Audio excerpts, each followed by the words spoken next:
technically it was a block south.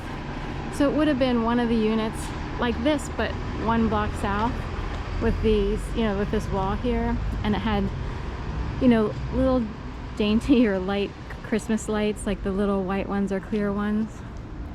And, or similar. It wasn't quite Christmas, but it was close enough. And a 7-Eleven used to be right here. They've totally redone this building. It wasn't that great of a 7-Eleven. It kind of smelled. All the convenience stores have a weird smell. Like Dunkin' Donuts and convenience stores have a over Pine Sol smell, like a ridiculous level of Mr. Clean Pine Sol. But anyway, I walked past what I envisioned was, you know, sort of a guy, you know, maybe he had his mom over, a really good friend, and just having a quiet talk on a very, seemingly, it wasn't a totally peaceful night, but it was peaceful here in this area. And I had run to 7-Eleven for some reason. Here, we'll go around. I'm not sure why. But I remember standing, in fact, they still have lights. I don't know if they're the same lights or not, but I remember standing here and thinking, oh, I wish I could experience that peaceful early evening where it's a little bit cool and that's the house, and just really enjoyable. And I've longed for that kind of feeling. It's hard to explain. Like every once in a while it resurfaces this you know, experience of just quiet, very quiet. You can maybe hear crickets in the background, lights. It's, you know, after dusk, and having a peaceful conversation with someone you feel totally comfortable with, you know, and just feeling really good. It's rare to find. We live in a world where everything's hustle bustle, or there's a lot of competition and we have to race to get ahead of somebody else or whatever. This came up recently because I was thinking about everything I experienced since 2011, which is really bad. It's way off the charts.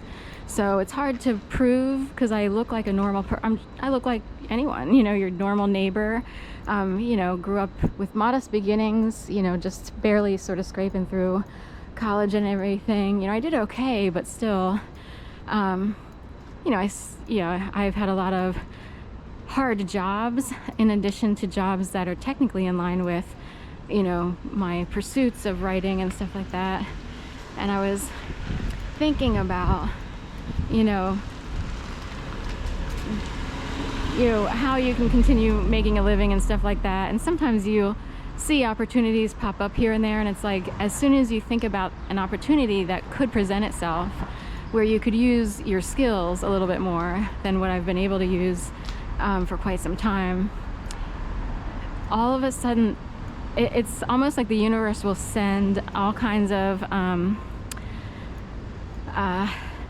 fast-paced, like the rat race competition feeling.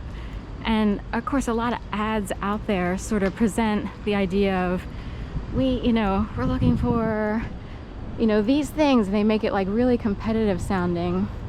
You got to know how to do this, and then we need to do that. And, you know, and only so many people can have like a long track record of, you know, to present for a job, for certain types of jobs. And it's like, oh, so I would so much want to send in a resume to see if I could, you know, get back into the game, if you will. I sort of wound up on an odd track. Thought I heard a car coming up. I sort of wound up in a weird tangent. I've been able to use my skills, but in a more do-it-yourself way.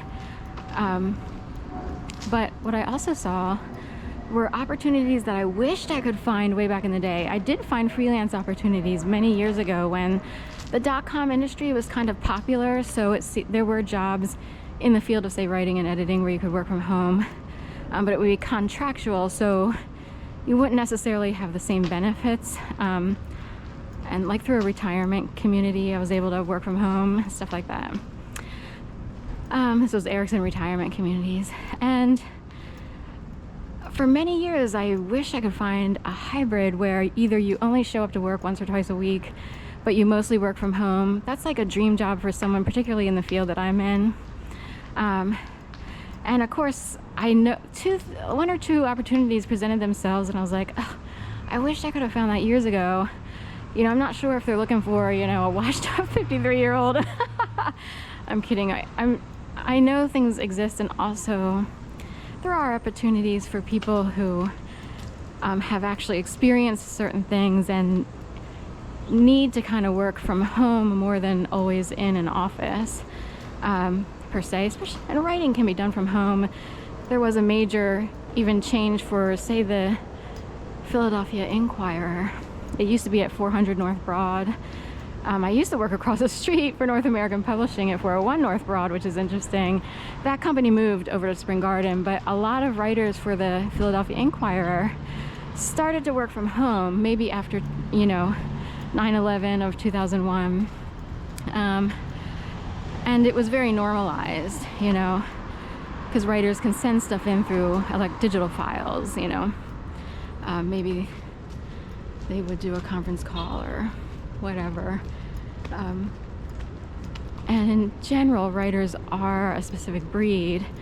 Often, you know, writers are not super social. Like, in a way, people are bookish and they've spent a lot of years with their face in books, you know, having to read a lot, learn how to write a certain way, and so forth and so on. Here's an unusual sign. Anyway, it's for solo. Anyway, for many years, I almost felt like there was a lock on my brain, per se, where I couldn't, either opportunities didn't present themselves, or you know, every time I tried to look for something, you know, it was like some weird thing happened to my brain.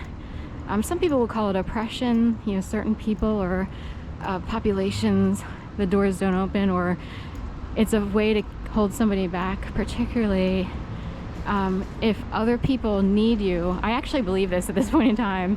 Some people actually need people in a certain role, and that could entail, you know, being outdoors in the city. You need a show. The show must go on in the city. You can't have a dead city.